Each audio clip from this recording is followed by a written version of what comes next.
All right, now to our first conversation. The Nigerian Exchange Group will be having the NGX CEOs Roundtable meeting July 7th with the theme, creating the enabling ecosystem for accessing capital from the Nigerian capital market. Let's discuss expectations now with Mr. Jude. We have joining us Tony Ibeziako, Head Primary Market NGX. Pardon me there, joining us this morning. Great to have you.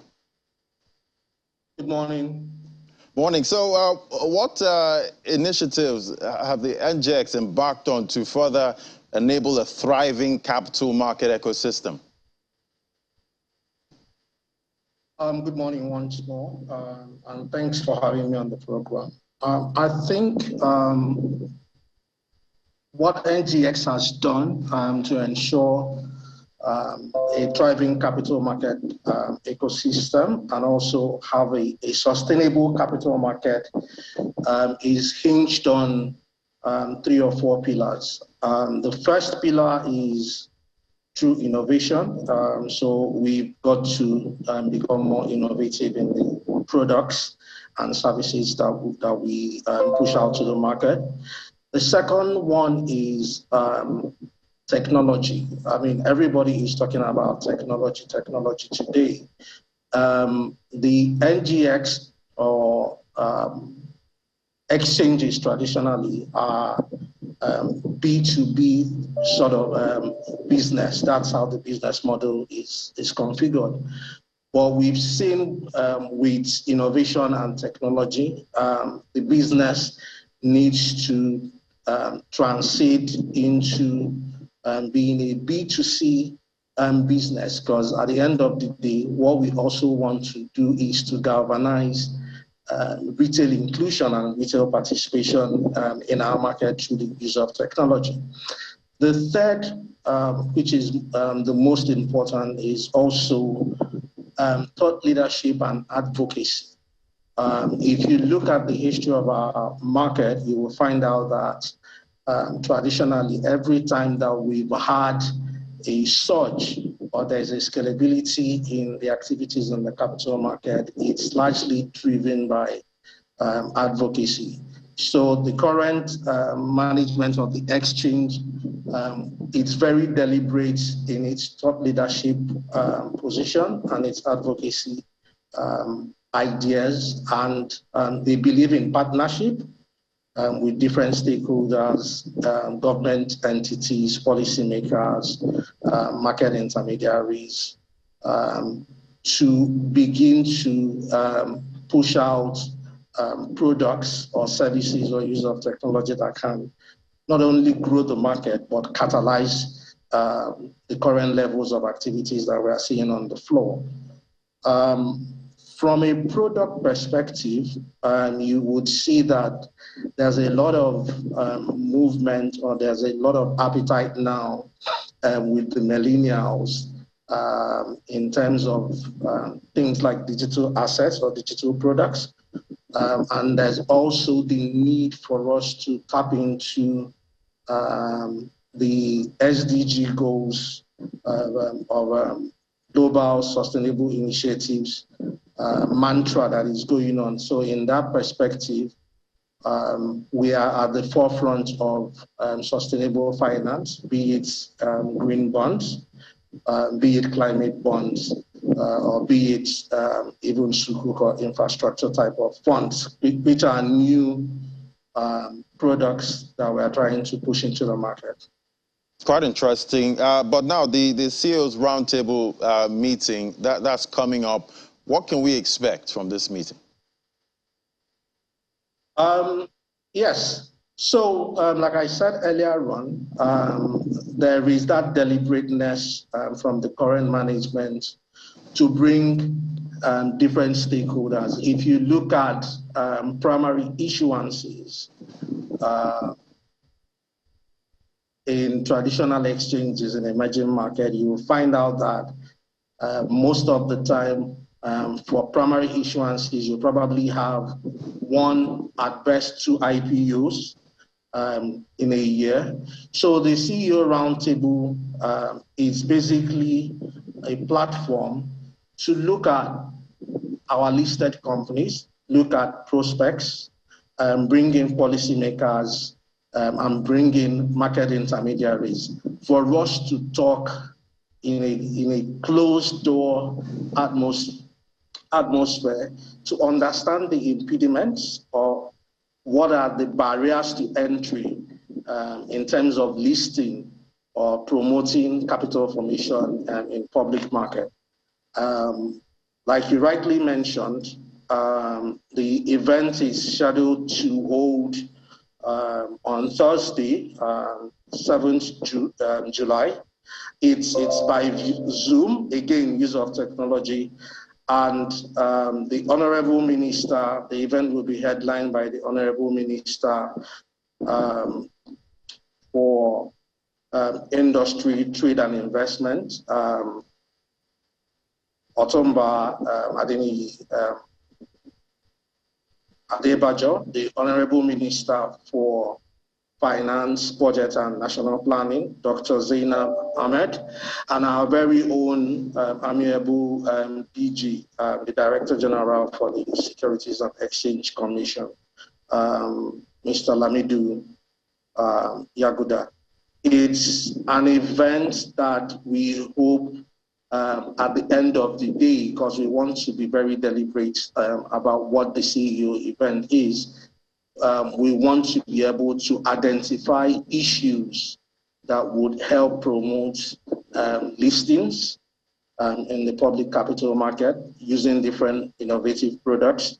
But we also want to make sure that even the listed companies, what are their pains? We want to make sure that from an advocacy perspective, we retain the companies as much as possible while providing a robust platform for them to achieve their strategic intent for being a listed company.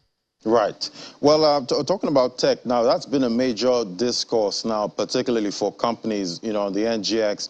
What are you doing to attract investments, you know, in the tech space?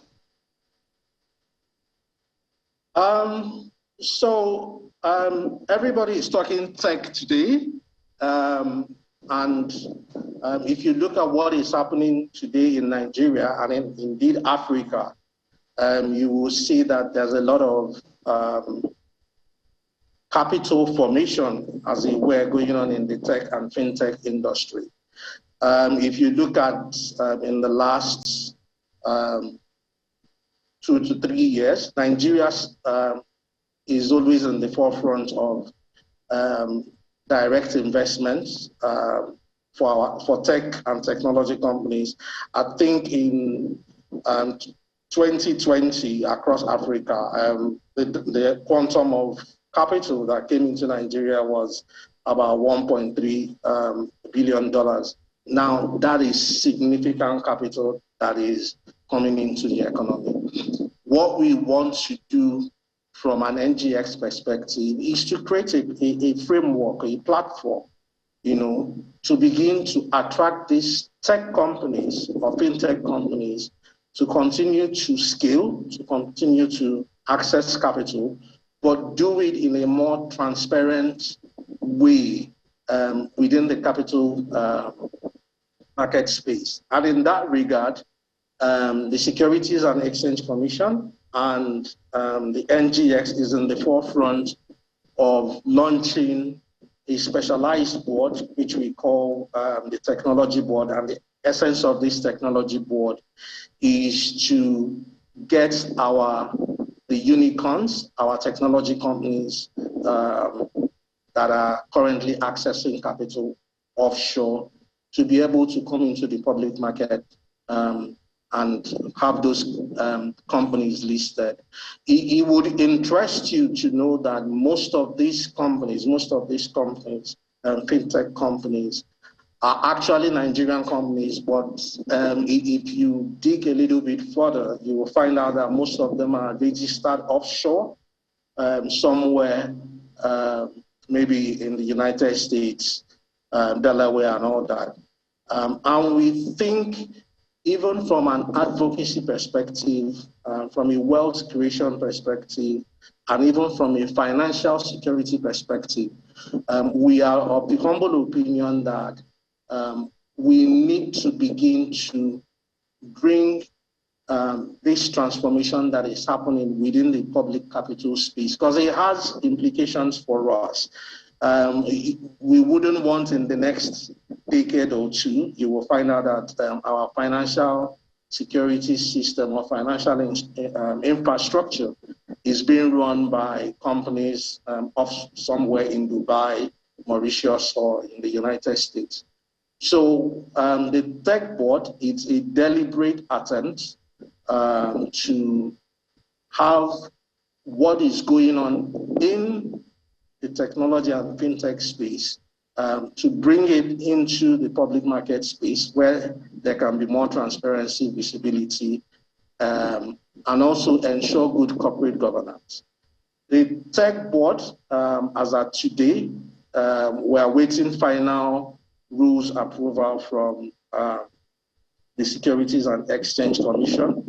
And once we have that side by side with market stakeholders and other regulators, we've been speaking to a lot of the founders and a lot of the technology and fintech companies on the need for them to get on board and continue to form capital, scale, but do it in a more structured way.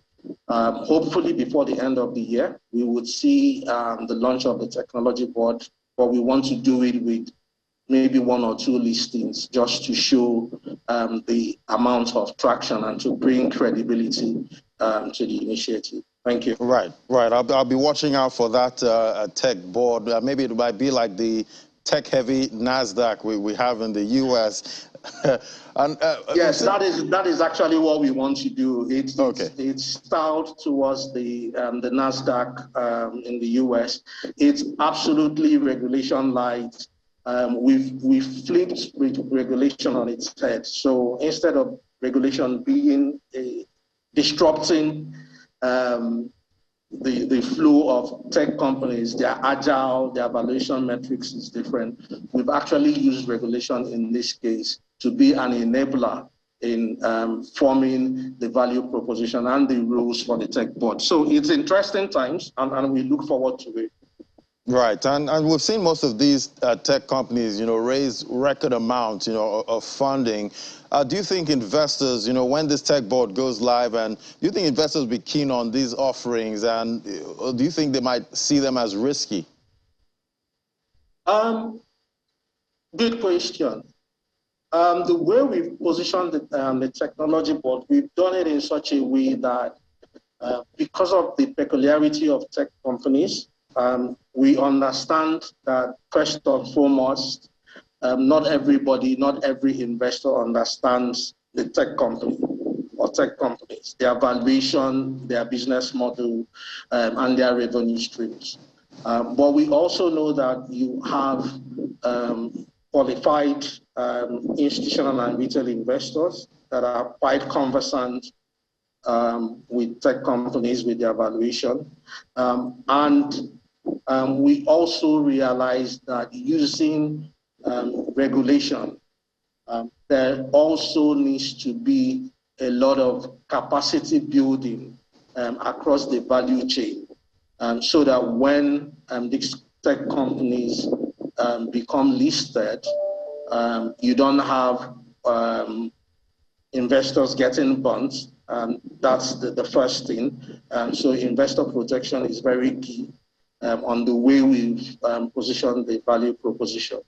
But we've also made it in such a way that for the things that happened during the boom.com does not reoccur here, where not every tech company would qualify to be listed on the tech board. There are a few corporate governance and requirements that these companies would need to satisfy anyway before being listed. We want to make sure that those that are listed are the best of the crop. Right. And it's available to investors that understand the peculiarities of the tech industry, the valuation, the revenue methodology, and understand the business generally, and understand also the risk profile. Right, understanding, very, very important to know what you're investing in. Thank you so much, Mr. Tony Beziako, Head Primary Market, NGX. It was great having you on the program. Thank you very much, and have a good day. All right, so we'll take a moment now.